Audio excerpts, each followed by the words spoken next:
Hello, and today we will continue with this new update for Raincheck. This is the new update, and it starts Rosewood. So we're done with Javier, and we're going to Rosewood. We started Rosewood yesterday. Well, not yesterday, but in the last video, in the last video, we started Rosewood. So if you haven't seen that video yet, you can check it out. So we're going to continue with Rosewood right now.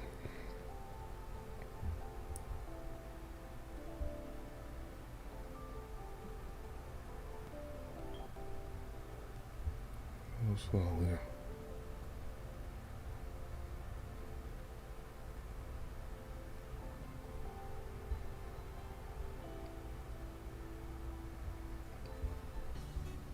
The TV goes black for a moment before displaying a minimal gray interface. The only thing on the screen is a large rectangular button labeled Begin Visualization.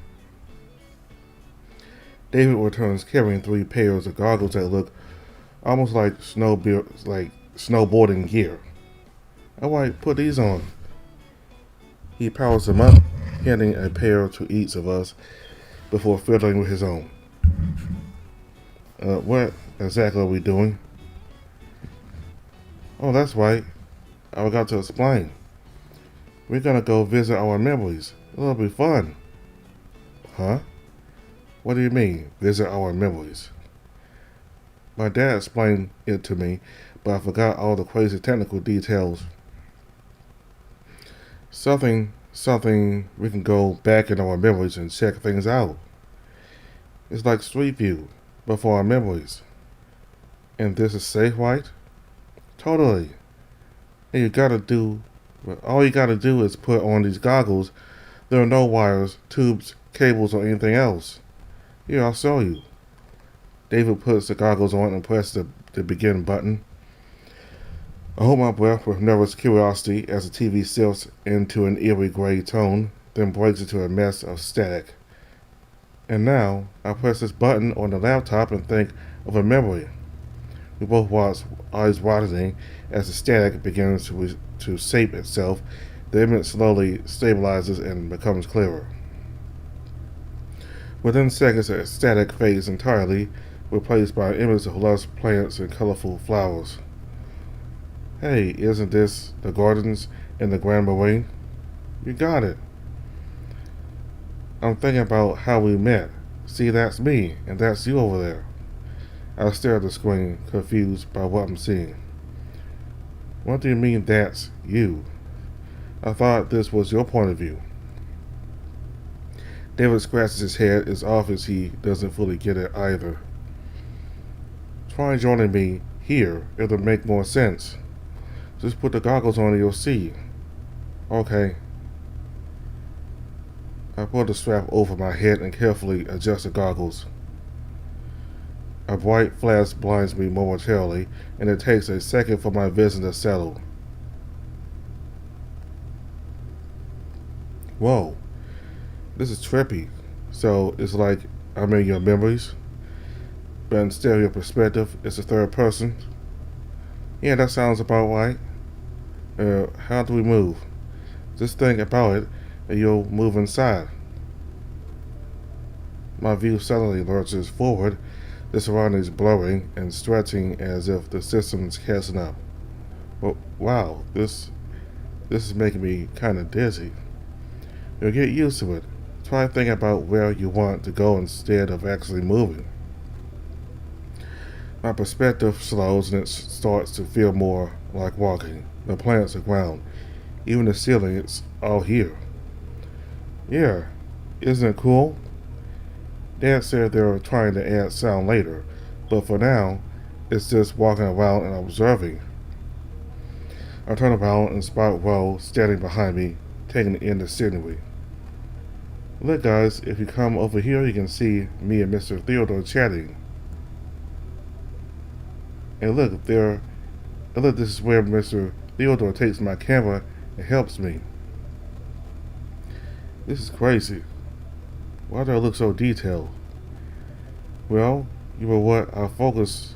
You were what I was focused on, so you're the highest quality. The stuff, then stuff you weren't paying attention to, is lower quality. Yep. Look at the ceiling on the corners of the walls. They're kind of blurry. This is impressive, David. How long has your dad been working on this? Oh, I'm not sure. Let me think. The memory flickers. Before I know it, we're standing in a white void dotted with gray blurs. The fuck? David, is this supposed to happen? Oops. I started thinking about something else and now it's trying to load that memory. The white void melts away as the world around us reconfigures into a large modern office. Hey look, it's me, and there's Uncle Gus. This must have been over 3 years ago. Uncle Gus. I look over at a large white fox sitting beside young David. Must be him. Both of them are fixated on the tablet in David's paws, like they're discussing something important. Boy and I move closer to see what's on the screen. It's a racing game. The white fox stands and looks right at me, and my heart skips. Bo notices me tensing up and points behind me. That's when I realize someone else just walked in. Oh my dad comes in and tells us he's starting a new project called Memory Lane. David really is a copy of his dad. Even the fur pattern and antlers are the same. So I guess that's the answer. 3 years. I'm surprised you even remember. You look glued to your tablet. Me too, honestly. I look back at Notal and the white fox. They look locked in serious conversation. And then there's VR David sitting in the back, completely absorbed in his game. David. I turn around toward the voice, but there's no one there. The goggles suddenly turn dark, then fade to transparent. Let me see the real room again. Dan, what did I say about taking the work laptop without permission? I thought I had it misplaced again. Oh, sorry, Dad. I thought you were going to be busy in the meeting, so I took it. I just wanted to hang out with my new friends. The reindeer sizes rolled me up before giving a small, approving nod. I see. He stepped forward and offered his paw, giving both of us a firm shake. Notal. But you can call me Note. I'm Theodore. Well. So what brings you two here? Mr. Theodore helped me out in the gardens. Mr. Rowe is his friend who came along. And I just wanted to say I'm a huge fan of your work, Mr. Lyrics. Please, no need for formalities. Note is fine. And thank you. I take great pride in the work we do at Notal Visions. I assume you're both here for TAI as well? That's right. Splendid.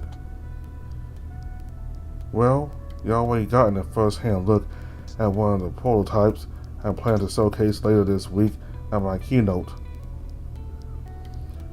What do you two think? It's really cool. There are so many practical applications that will definitely help people recall and relive their memories, but in VR, it's interesting. I have some concerns. Oh, do tell. First of all, how do you handle recursive memories? Recursive memories? Ah yes, the balance loop. We built safeguards to prevent that from occurring. You can rest easy. We've already addressed it. What does that mean? What's the balance loop? It's when you think of a memory where you were using the goggles themselves. What do you mean? Like using the goggles to remember a time you were using the goggles? Exactly. That creates a memory layered on top of another. And if you're not careful, the memory loops in on itself, and that's where things spiral. Oh, I remember that.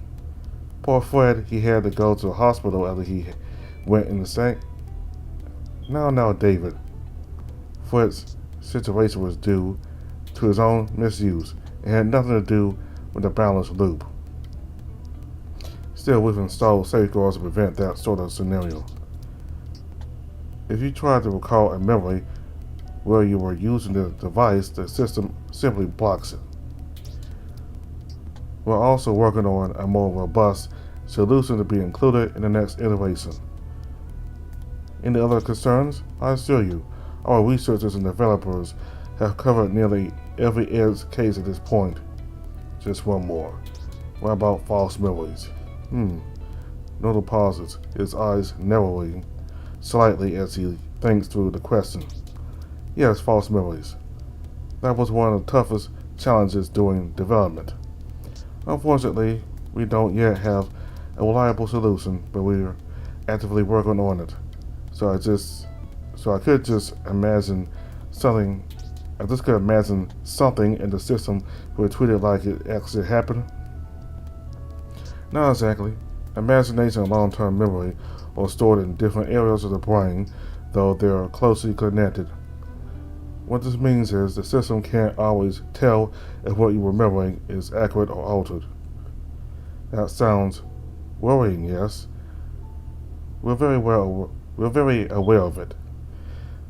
But as you've already seen, the tech is safe and not invasive. I'd like to try it. You do? I glance at Will, surprised he's already putting the goggles back on. Of course, David, start the system again. On it. I take that as my cue to put the goggles back on. Almost immediately, the space around me returns to that blurry, static white. Alright, just think of a memory, especially what you were doing at the time. The goggles will do the rest. I guess, what memory are you going to visit, Ro? Medical school. He doesn't elaborate, he just stands there, eyes narrowing in concentration as the void around us dissolves into a dim library. Is it just me, or does everyone look brown? That's normal. When memories are fragmented, the system tries to reconstruct them. In those cases, objects appear with a sepia tint. Here it appears almost everything in the memory is sepia tone, which means it's working as intended. I scan the room and spot a younger Ro sitting alone and studying intensely at a desk. Well, I guess it must be an exam session. You look really focused. As we watch, a small group suddenly appears from around the corner and approaches the table. The two of them, a tall tiger and a large husky, join them. Are these your friends? You could say that. The husky gets up after a moment, leaving the tiger and young Ro chatting one-on-one. President Ro's eyes stay glued to the tiger, who hands something to his younger self, but it's too blurry to make out what it is. And that's it. What happened? Was that the whole memory? That's all I really remember. Wow, that was cool. I don't think I've ever seen that much sepia before. How fascinating. We removed the goggles and the room falls quiet. I can tell Notal is deep in thought. There's a lot he's not saying. Thanks, that was fun. That was a substantial amount of sepia. How long ago was that memory? Over a decade ago. How interesting. He mutters to himself, walking over to the laptop. Tell me, was that a false memory? Wait, was it? That would explain all this sepia. Precisely. Hmm. That's what I thought. You didn't know? I always had a hunch. This just confirms it. Guess it never happened. Yes, that makes sense. In our earlier testing, false memories usually showed just one or two elements that were forged by the brain. Those individual parts would appear sepia-toned. But I've never seen an entire memory cast entirely in brown before. Truly remarkable. What about you? Do you want to try this thing out? The wolf turns to me, waiting.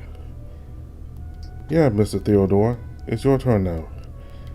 Sure, I guess I can try out, although I'm not really sure which memory to think about. Why not a happy moment from your life? I don't want to pick something too personal, but I also want it to be meaningful. Okay, I think I decided on something. Perfect. I slip the goggles back on, and the white void returns once more. Focus on a memory, especially what you were doing at the time. What I was doing. I was sitting on a hillside overlooking the town. I had just finished helping out at the garden center and wanted to relax and enjoy the view. The world around me shifts again, now fully rendered in VR exactly as I remembered it. Wow, a hill. Is that you sitting at the top? I look up at the hill and spot my past self sitting quietly, facing the skyline. Seeing myself from the outside is surreal. Yeah, that's me. What were you doing up there? I had just finished helping my family for the day. I came up here to wind down and enjoy the view. Oh, that's like me when I watch the sunset from my mansion. And who's that over there? I follow Rose's gaze and spot someone I haven't seen in years. A short Wolverine with a familiar backpack, all gray. My chest tightens. That's Coulson? But he shouldn't be here. Why is he gray? Ah, yes. Gray usually means memory conflict. It appears this memory is clashing with another existing one. Tell me, is this hill significant, or rather, is your connection to this place and this person important? I hesitate, struggling to explain why Coulson is here. Nothing comes to mind. I don't know. I'm not sure why he's here. How unfortunate. It seems there was a system error and the memory terminated early. We're still refining the tech. If you like, we can try again from the top.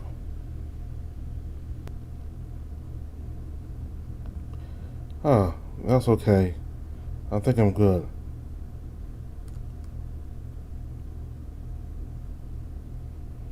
I take the goggles off and offer a smile to Notal and David as I hand them back. I'm just getting a little dizzy from all that VR. I think I need to sit for a bit. No problem. It takes time to get used to, especially if you don't do VR often. I walk over to one of the sofas and sink into it, still caught off guard by Coulson's sudden appearance. It's been a long time since he last crossed my mind. Hey, you good?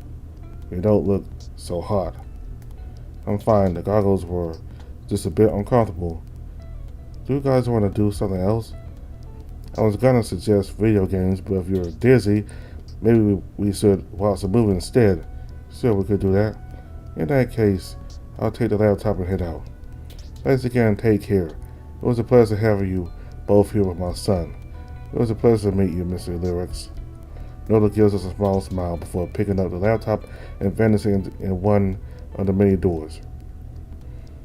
So, what kind of movie do you guys want to watch? A bunch of my dad's friends or directors. I even have films that haven't released yet. Oh, I know. Do you guys want to watch Wolven? Wolven? I don't think I've heard of that before.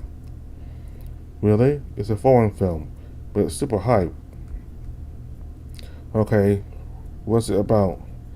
Magic and romance. I glance at Rose, still standing nearby.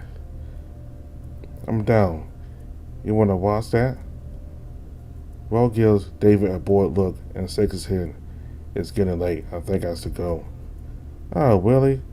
Well, your Bourbon just arrived while we were in VR. Rose flashes me a smug grin and plops down next to me. Alright. It's not like I need to get up early tomorrow anyway. Alright. Alright, let me get the file. The reindeer whistles off and returns quickly with a tablet and with a tablet sensing it to the TV. He grabs a bourbon from the table, then flops down beside Ro just as the movie starts. The film begins, and I'm completely lost. Only the subtitles give me any idea what's being said in that unfamiliar language. I lean back into the sofa. It's warm and soft. Its warmth and softness lulling me towards sleep. Lots of muscular men, eye candy and action fill the screen, but I can barely keep my eyes open.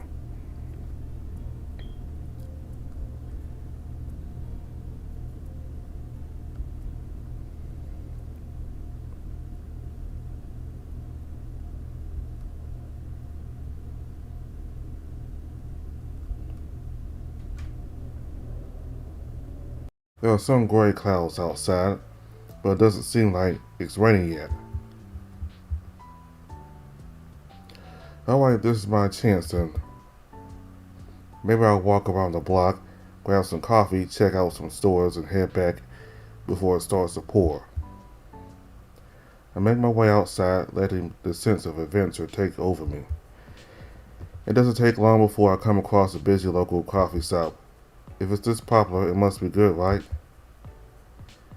I stifle another yawn as I line up, already deciding I'll just get a regular coffee. Eventually my turn comes and I order without much thought. The staff is hard at work behind the counter, and less than a minute later, my drink is ready. I take a sip and find a seat by the window. I take a sip and find a seat by the window. Hey, I look over and see a tall, slender jackal next to me, but I still glance around to make sure they're talking to me. Hi. How can I help you?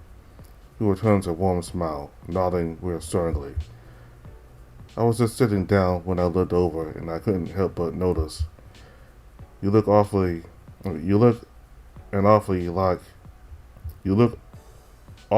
like a friend I know. Really? Yeah, I know this is kind of weird, but will you mind if I took a photo of you to show him? He pulls out his phone and waves it at me expectantly. Yeah, sure, I guess, why not?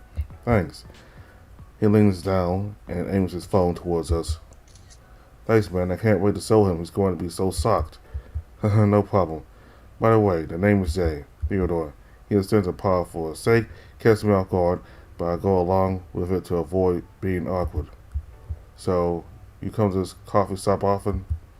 No, this is actually my first time here. Oh, really? How do you like it? It's not bad. I don't usually drink coffee, but I thought I'd give it a try. Is that so? I rub my eyes as I get up from bed, trying to remember what happened. What am I doing here? Was I with David? Well, I glance over and see the wolf heading toward the door. That'll wake you up. Ugh. I force myself up, shaking off the grogginess. What happened? Did I fall asleep? Yeah, you did. David insisted you sleep at his place, but I decided to carry you back after the movie. The movie? All right. I can't believe I passed out like that. Don't worry about it. You've had a long day. Wait, what about you? What are you going now? Back home.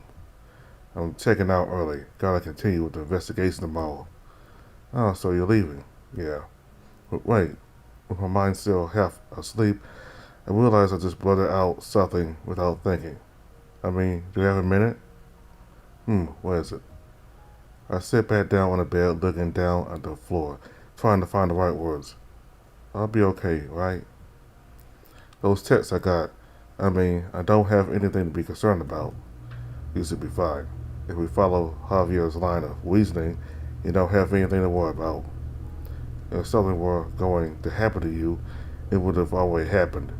In fact, I'd argued we caused more problems trying to help than those texts ever did. Yeah. Ro walks back over and sits down in the chair across from me, his expression focused, but with a hint of concern. You don't look convinced. Sorry, I'm just paranoid. He sighs and motions towards my pocket. Give me your phone. I'll give you my personal number. If anything does happen to you, just message me. I rummage through my pocket and pull out my phone, only to realize I still have the bit flipper that Javier gave me earlier. Oh, I still have this.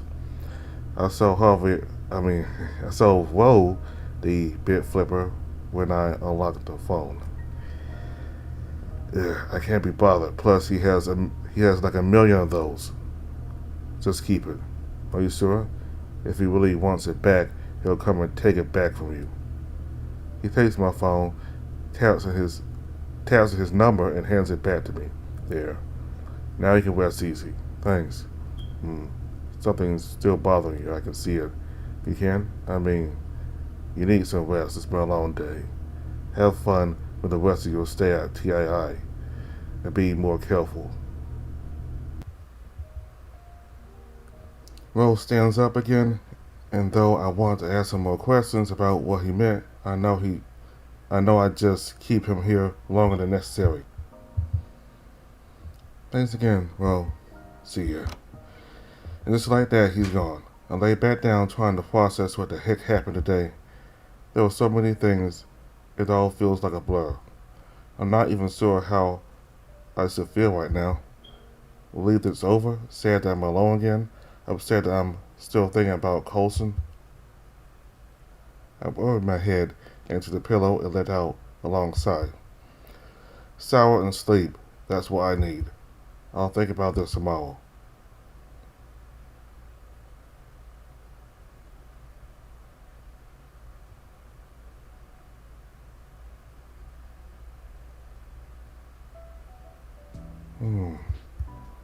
A yawn escapes my mouth as I rub my eyes, still trying to wake up. I didn't get much sleep last night. Maybe I should sleep in for another hour. Then again, I'm on vacation. I should be out and about, checking things out. Especially since the last few days have been pretty hectic, to say the least. I let out another yawn, my legs trudging towards the convention. I need coffee soon, or I won't make it past lunch without collapsing. I power through, walking over when I notice a small crowd gathered around a large sign just outside the lobby. Is something going on? Curious, I make my way over, trying to see what everyone's looking at. Scheduling has been reorganized due to complications. Sorry for the inconvenience. Below the message is an updated schedule for the keynotes today. I scanned the list, frowning when I realized the events I was looking forward to have been moved to later this week. Damn, I guess I really did get out of bed for nothing. And here I thought getting up early would do me some good. I scratch my head and look around, unsure what to do next. My eyes stop at the window. The silhouette of the buildings outside reminds me that I haven't actually explored the city yet. Technically, I've been driven around parts of it, but not the downtown core. Then how do you explain that earring, huh? It was planted there. I swear to God, I didn't take your stuff. I realize the crowd is getting bigger. They all surrounded me. Someone searched him. He probably stuffed it somewhere. But what? Yeah, I saw him put something in his mouth. Suddenly I realize I'm surrounded. Several guys are closing in on me. Without thinking, I turn them both. He's getting away. Someone get him. He stole my stuff. I hear several pairs of footsteps behind us as I run, dodging pedestrians in my path. Stop him. The sharp pain in my thigh returns, but I force myself to ignore it and keep running. I charge through the streets, turning corners, trying to lose them with every red light. My lungs burn and my legs feel stiff, but the adrenaline carries me until the sound of pursuit fades away. I push myself a bit more, crossing a street until I find myself at the beach. I look behind me, panting, relieved to see no one chasing me anymore. I collapse onto a hidden wooden bench behind some bushes and give myself a few seconds to recover. What the fuck? I shake my head, finally starting to process everything that just happened. I lie there on the bench, utterly deflated for the next few minutes until footsteps approach from behind. I spring up in alarm, but then I exhale in relief. It's just reporters. There are several people carrying video cameras following a slim lioness talking to a sort of badger beside her. They look like they're filming some sort of interview, or maybe it's just a local news segment. They walk down the beach toward the water, but I can still hear their conversation. I see. So Diana, how do you think the citizens will react to your new plans to improve the city? Diana, huh? I've spoken to many citizens across town the past year. It was actually their idea to repurpose this area, the beaches for example, reduce crime rates, increase social programs, but most importantly, use taxpayer money to actually improve the city. I want change. I'm here to represent the people's wishes. Yes, and could you tell us a little more about how you plan to defeat the current mayor? What's your game plan? Could you discuss that with us? There really isn't much to discuss.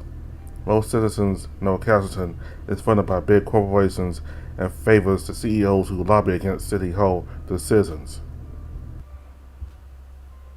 The city is still recovering from the aftermath of his poor decisions, especially after his scandal. Diana suddenly clenches her chest and starts coughing, causing the reporter and camera crew to stop filming. Sorry, I've been under the weather lately.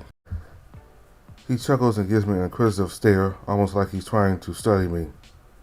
Well, if you like this place, you should check out the other shop down the street. They've got an amazing blend for. And that's why I hate you. What the heck was that? We glance over at the source of the shouting and see a small brown cat arguing on her phone just a table away from us. She throws a paw in the air, yelling something incoherent before slamming her phone down, pushing her chair back, and walking out of the shop. For a split second, the store goes silent.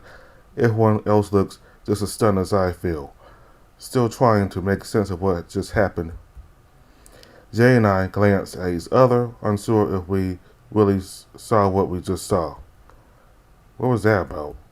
No idea. Sounded like she was in some kind of argument. Oh wait, is it that hers? I point over to a white leather purse that's still dangling from her chair. So it is. What do you think we should do with it? Maybe she has some contact information in there you can use to reach her. Or she'll come back? I hesitate, then shake my head. Probably not, considering how shaken she looked. Through the window, the jackal gestures towards a lady standing just a few feet outside the shop.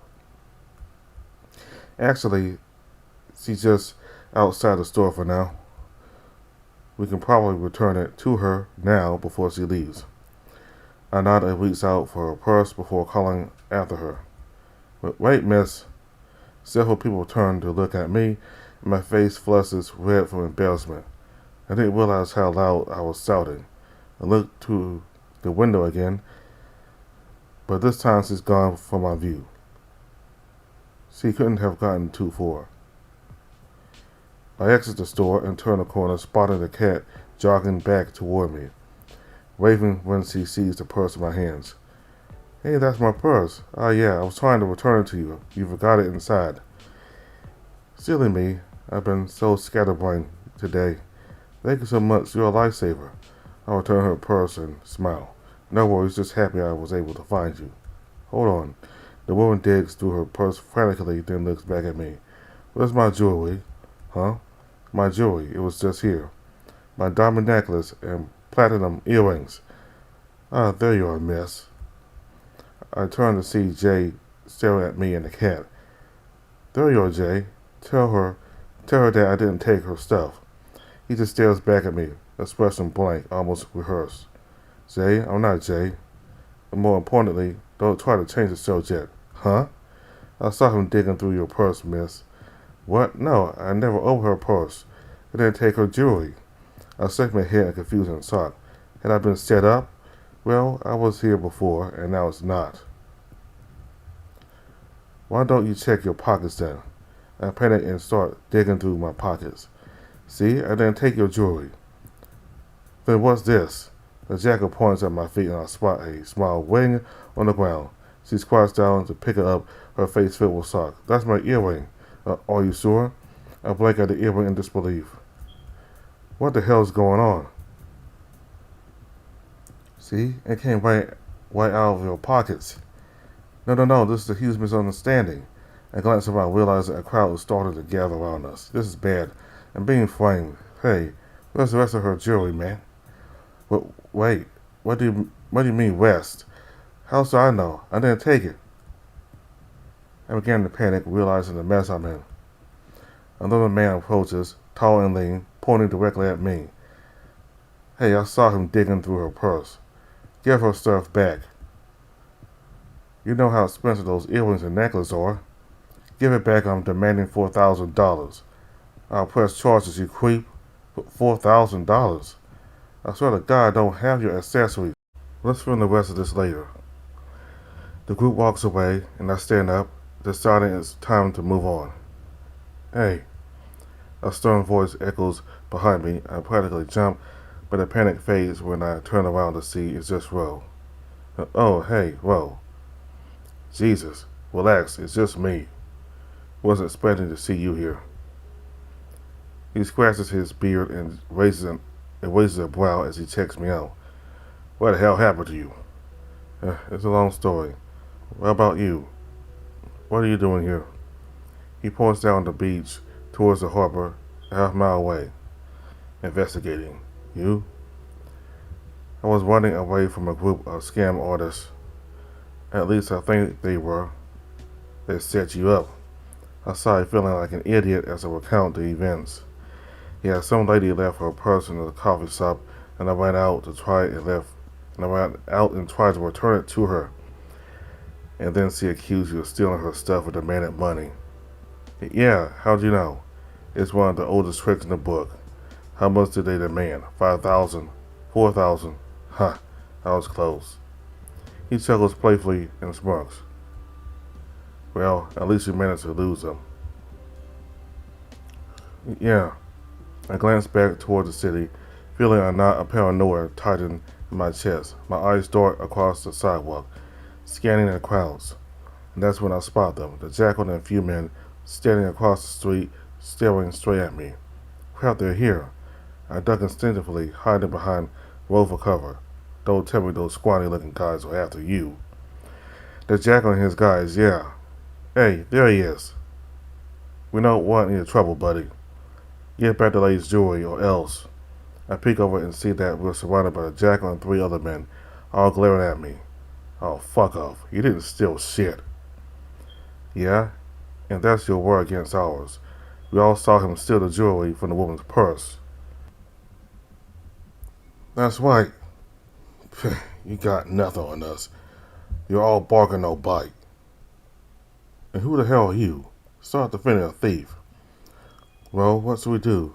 I really didn't steal anything. God fucking damn it, these guys are a pain.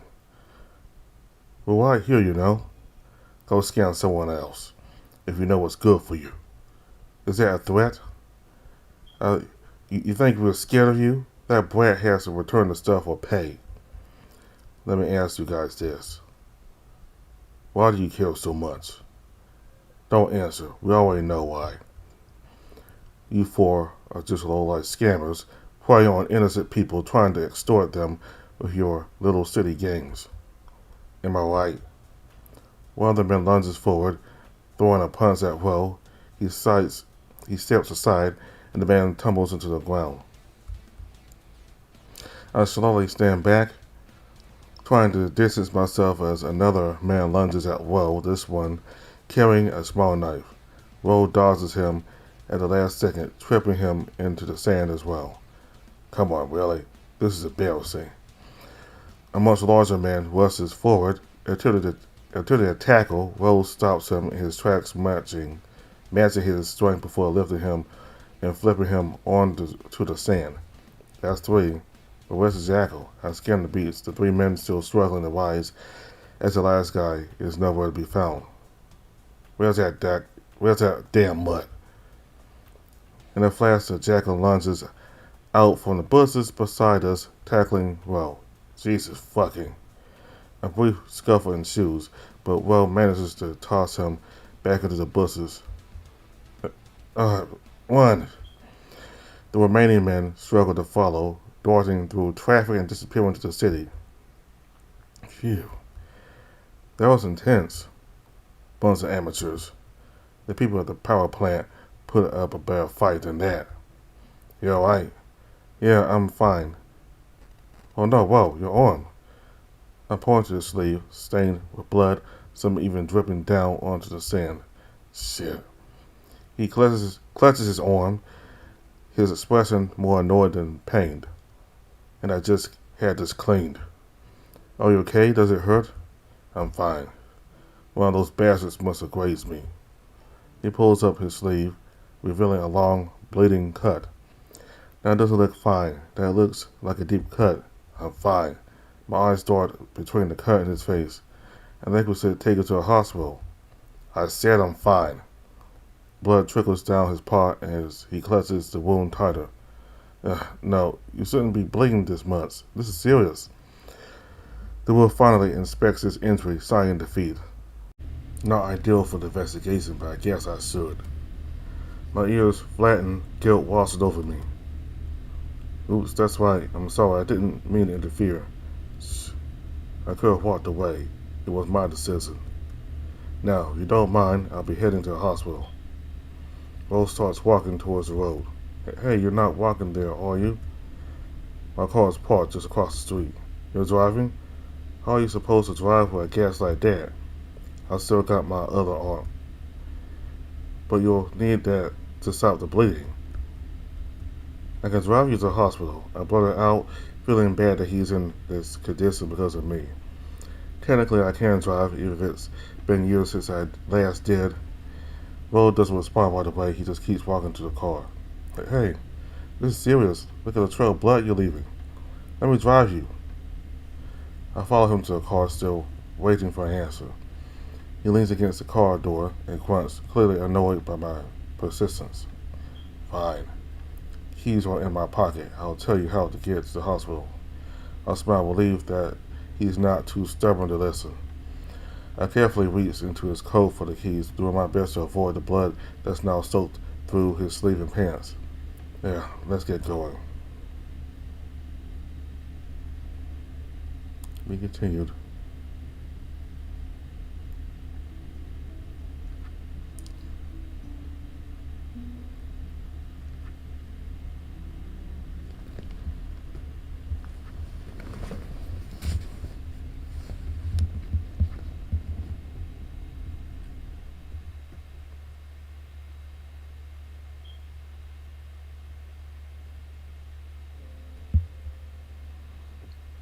So that was the entire route. Well, not entire route, but that was the entire update. Alright, so looks like Rose going to hospital. So, yeah, so last time he is taken to the hospital because he got shot.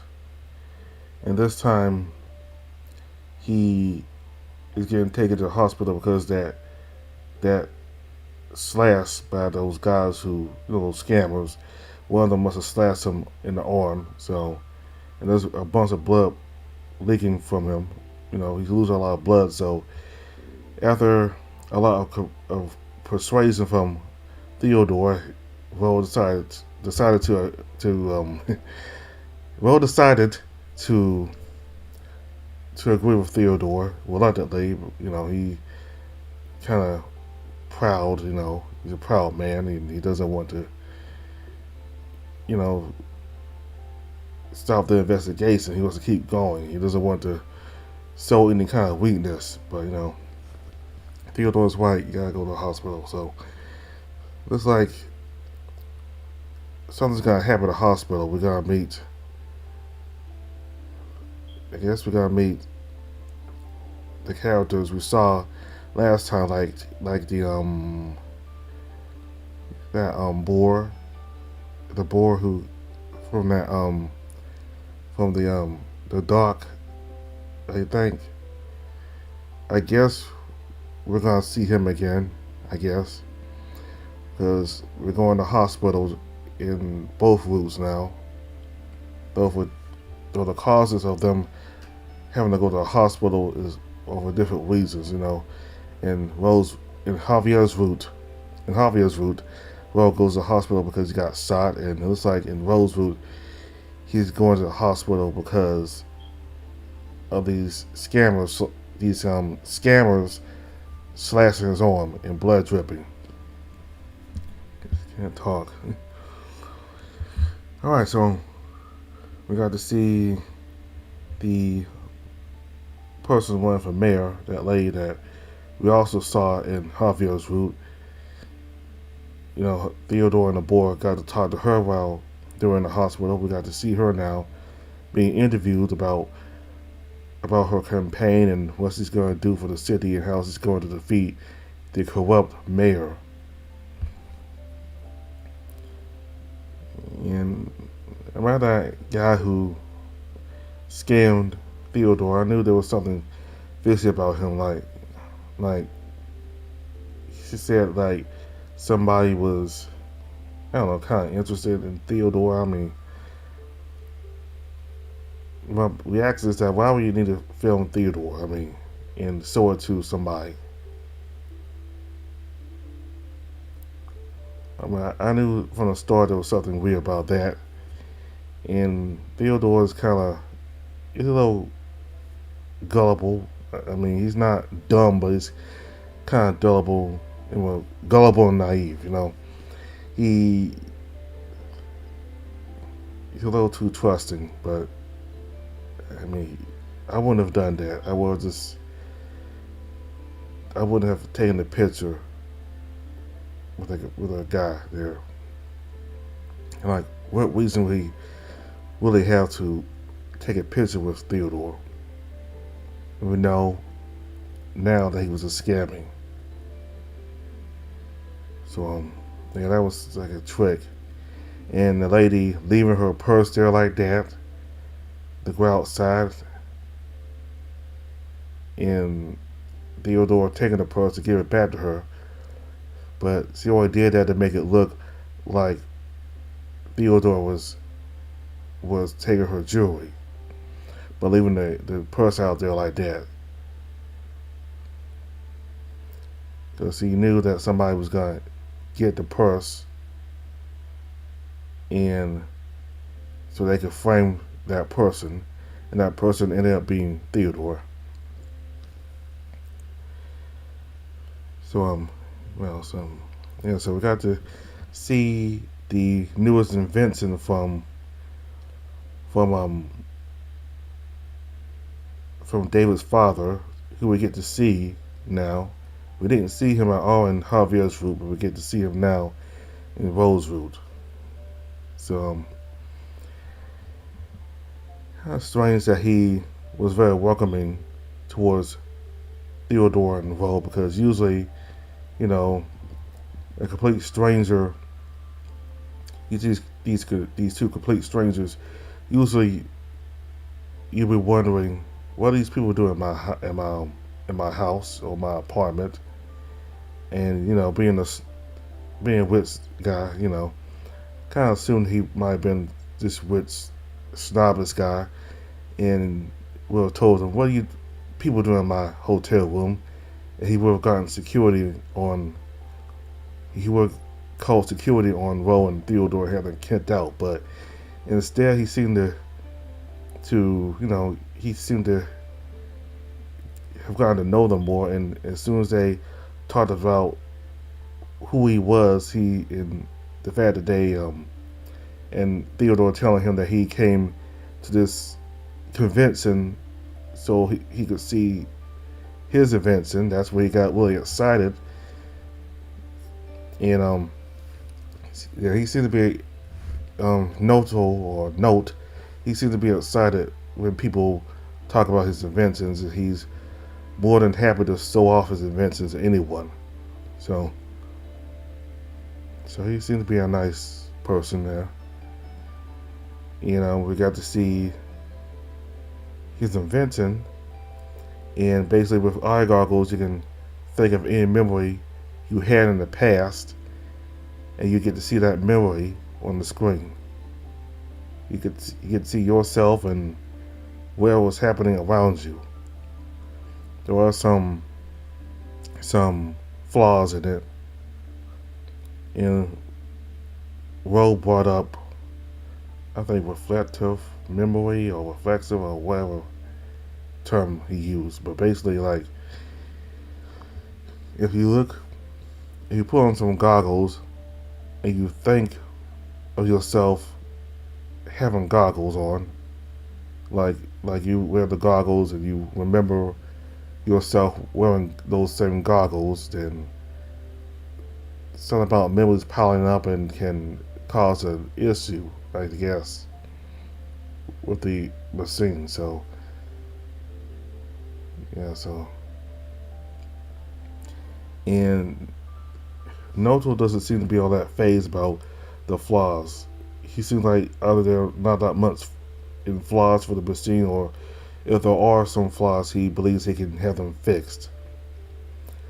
But it is amazing, and if he continues to take Rose's advice and other people's advices on how to better his invention, then I believe it can be flawless. I think he'll have a very good invention. He's always does a lot of good work, with people wanting to see themselves and from their past and all that. So I like this invention.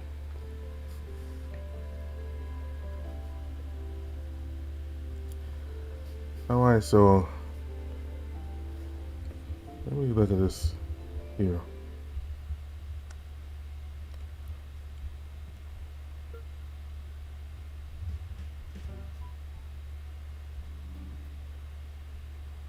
Well, you can see all those. I don't think the creator is gonna make any more of these little side stories. I think that's all he's gonna do.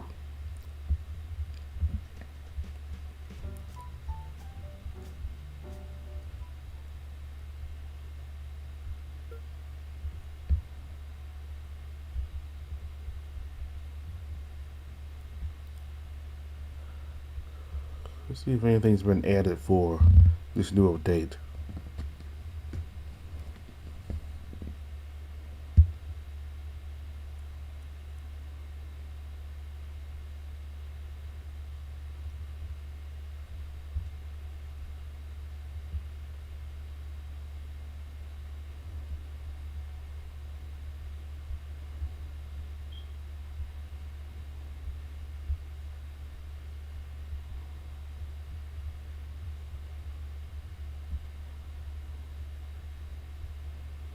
Next we'll go with Rose plan.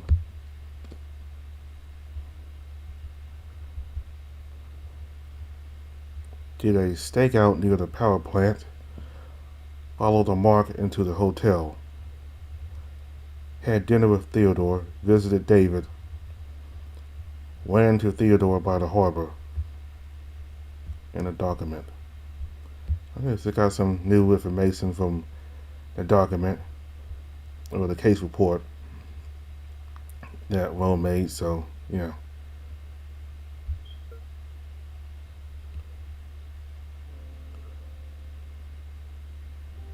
there's a little option here where you can change back to this. So it's still showing Javier and Theodore. So Are we gonna see Theodore and Ro in a new one, or just gonna keep this one? So is it still gonna be Theodore and Javier somehow? I don't know.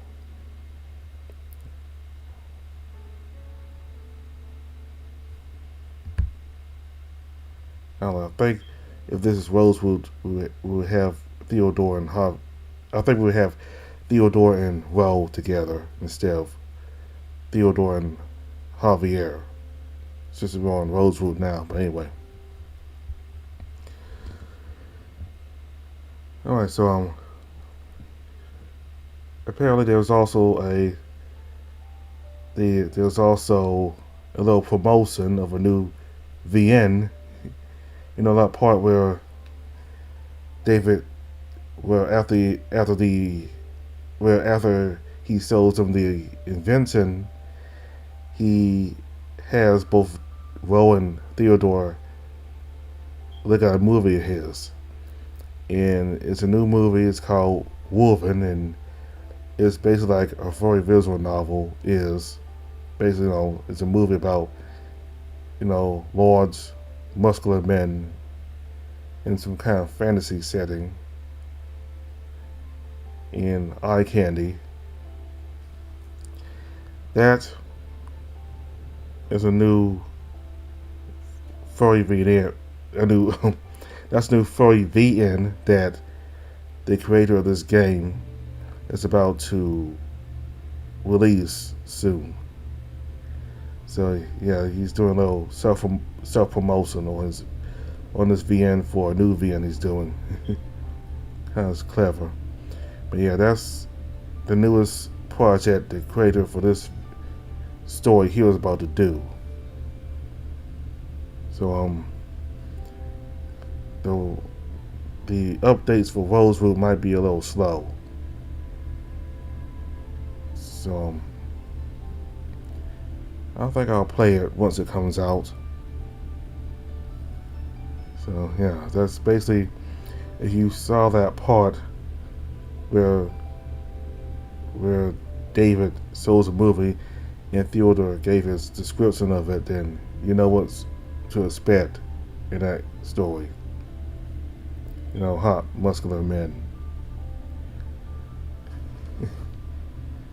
So yeah, so that's the full update for now. When the next update for Roll comes out, I'll have it out as soon as I can. So hope y'all enjoyed this update for Roll. And we'll go to the hospital and see what ends up happening to Roll. Hopefully he didn't lose too much blood that he might well, last time when he got shot, he lost a lot of blood.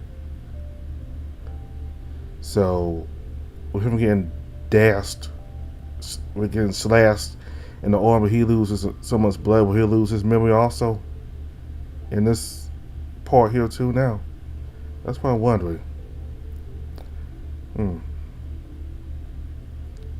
But again, if he doesn't, if he loses memory, I don't know how much good he'll be, for the story, if he doesn't have his memories. But again, we'll just have to figure out what happens. Anyway,